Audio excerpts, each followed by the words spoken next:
Si viđala ti bosiljak onako kad je mlad, pa kad je lep, zelen, miriše? Jes. A si viđala kad prestari i onako čuti iz paruša na perde i čami onako u paučine i runi se polagačko.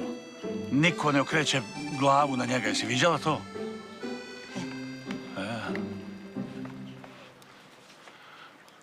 Što se mene tiče, ja njoj želim sve najbolje. A moja stvar je propala načisto.